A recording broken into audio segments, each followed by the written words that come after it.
Hi, and welcome. You're listening to the X22 Report. My name is Dave, and this is episode 1942A, and today's date is August 13th, 2019, and the title of the episode is Fear Meter Off the Chart, Central Banks Enslave the People, This is How.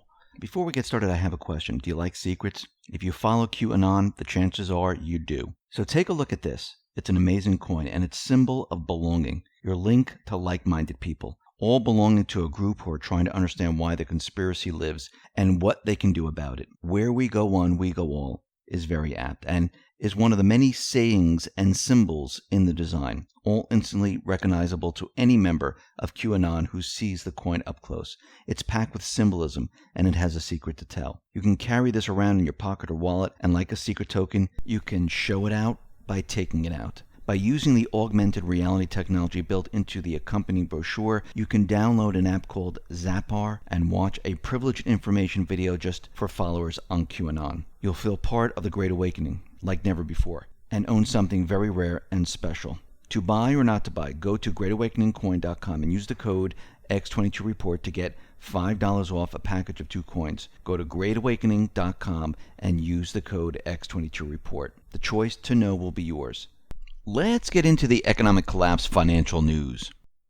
Now, it's very interesting. As we get closer and closer to the Brexit, we knew, and we can see it happening right now, that the EU, those non-elected leaders, they were going to start to push fear because they are panicking. It's not because, we're worried about the people in the UK. We're worried that they're not going to have food or supplies. They're panicking because they will be exposed once the UK separates themselves from the EU and they make free trade deals with other countries and the country starts to do well. This is why they push fear, because they themselves are panicking. Now, yesterday we talked about how they started the fear porn. Today, they just brought this up to like level 11 because Jean-Claude Juncker, he is the outgoing European Commission president. He once famously stated, when it becomes serious, you have to lie. On Saturday, Juncker warned that the British will be the big loser in a no-deal Brexit. And this is what he had to say. If it comes to a hard Brexit, this is in no one's interest, but the British would be the big losers. They pretend it's not like that, but it will be, he said. We are at maximum preparation, though some British authorities say we are not well prepared for a no deal, but I do not participate in this summer game. We are prepared, and I hope the British are too, he said. Think about it. Both sides have until October 31st. Do you really think Boris Johnson and his administration are just sitting there going, yeah, we don't have to do anything. We're not preparing for anything. And I don't mean he's stockpiling goods. I mean that they're already preparing and making arrangements for free trade deals around the globe. That's what they're doing. Now, to counteract the fear-mongering, Michael Gove, the cabinet office boss for Boris Johnson, he decided to reply to this.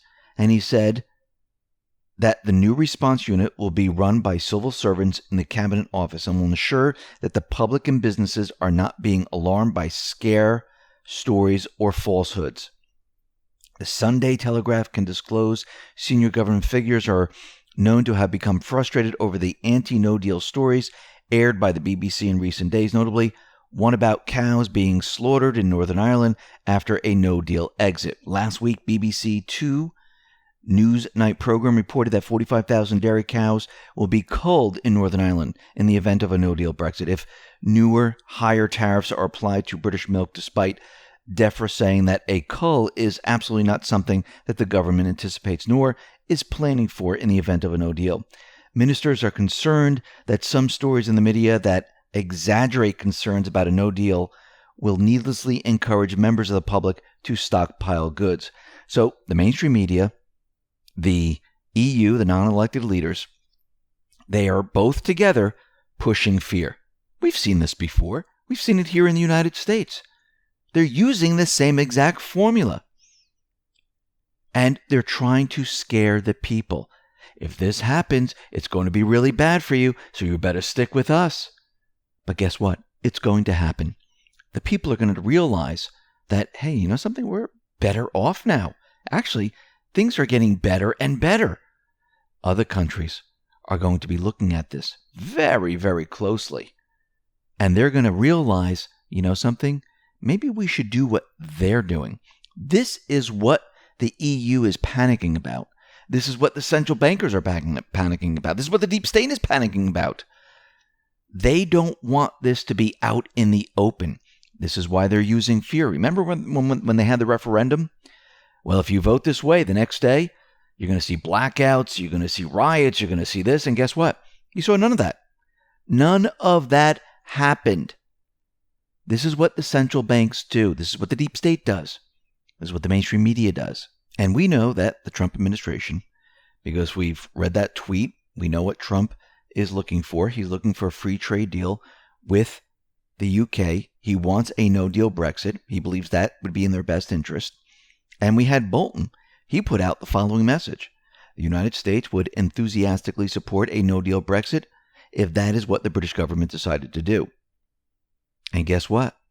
That's exactly what they're deciding to do. Now, Trump, he spoke to Boris Johnson on the phone. And Trump, when he spoke to Boris Johnson of the United Kingdom, he discussed a wide range of issues, including trade and global security. The president expressed his appreciation for the United Kingdom's steadfast partnership in addressing global challenges and looks forward to meeting with him personally in the near future. Notice how Trump doesn't rely on Bolton to deliver this message. Trump builds inherent checks into the process when others deliver his message about economic deals, strategies, and trade proposals. Trump understands a difference in political priority exists. Trump isn't a politician. He works through a plan for what he views is bigger than any ideological aspects. The economics of all things is the priority of Trump. Every policy engagement from the big to the small goes through the prism of economics first and last. Essentially, this is the foundation of the Trump doctrine. Brexit, Huawei, Iran, the larger EU, all cross paths with Trump's primary focus, the U.S. economy, wealth, influence, security. Trump isn't leaving anything to chance or misinterpretation. Trump right now has single-handedly and purposely stalled the global economy and is forcing massive amounts of wealth back into the United States. He's repatriating wealth back into the United States, blocking exfiltration, creating new and modern economic alliances based on reciprocity, dismantling the post-World War II Marshall Plan for global trade and one-way tariffs. He's doing this at lightning speed. Why? Because he understands that he only has a certain period of time before everything falls apart. Now, Trump realizes that the central bank, they have created an issue in the United States and across the globe that needs to be corrected. The central bank, their entire purpose is to place countries into debt and enslave the people. And if you don't believe this, all you need to do is look at the facts. Now, the way they do it is through putting people into debt and making it very difficult for them to survive. Then they become dependent on the government. Remember, the central bank, they push the government into doing what they want. And if these people are dependent on the government, they enslave the people to them. So when you look at the figures from the Federal Reserve Board, what do they show you? Well, these are the Federal Reserve Board figures on percentage of net wealth holdings. Now, if you go back in time and you look at the 1%, the wealthiest people, and you go back to Bush in 1989, that was 23.3%. If you go to Clinton at the end of his term in 2000, it was at 27.1%. If you look at Bush at the end of his term in 2008, it was 27.2%. Obama, at the end of his term, it was 30.8%. Trump is in office, it's 31.1%. Look at the poorest. Go back to Bush, 1992, 40.1%. Remember, this is the percentage of net wealth holding. When we talked about the 1%, the percentage went up. When we talk about the poor, the 90%, the poor, the percentage goes down. When we look at Clinton at the end of his reign in the year 2000, 37.5%. When we look at Bush at the end of his term, 2008, it was 32.1. Obama in 2016, it was 30.1. Right now with Trump, it's at 29.9. And as you can see, this is how the central bank system works. It is done over time, very, very slowly, where people don't realize that it's happening, where people don't understand that it's happening. But this is all part of their agenda. This is how they're able to control countries and people. Instead of bringing in troops, instead of, getting them and saying, okay, you will do this, you will do that, and if you get out of order, we'll come after you. This is the modern version of it. Let's use economics to control people. And this way, they don't even realize they're being controlled, and they won't rise up until it's too late. So as we continually put them into debt, as we make them poorer and poorer, and that's what the system's all about. It doesn't make everyone poor. It makes the majority of people poor, or the middle class, or those people who are just barely making it, just barely make it. Because they have a huge debt load. They barely make enough to pay for the debt, and they're on this endless cycle where they never can get out of it. And you have this job where you're making the same amount, and it gets more and more expensive as time goes on, and you have to take out more debt just to afford something. This is how they do it. And 90% of the country is there. The other 10%, well, they're in the upper class, and then you have the high 1%. But as long as they can get 90% of the country in that mode, where you're just surviving every day, that's where they want you. Go back in time. Think about all the serfs when you had the kings and the queens, and they continually tax people, and they said, we have nothing left.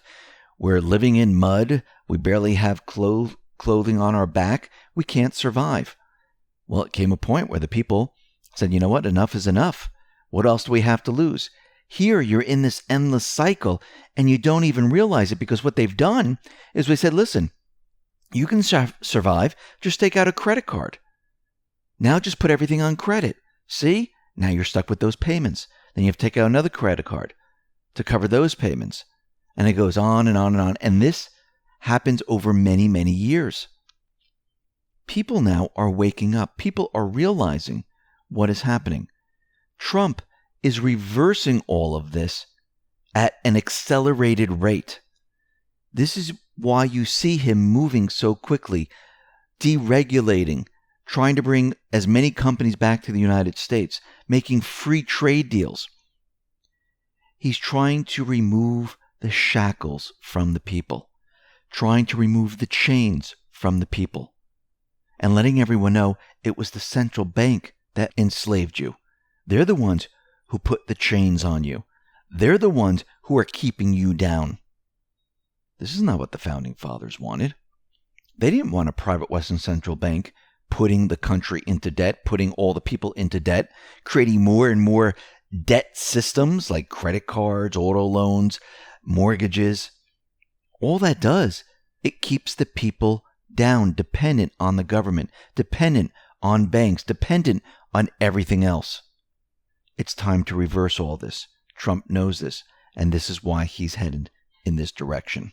Listen, everyone, thanks a lot for listening. Be well, be safe, and especially be prepared. Thanks a lot.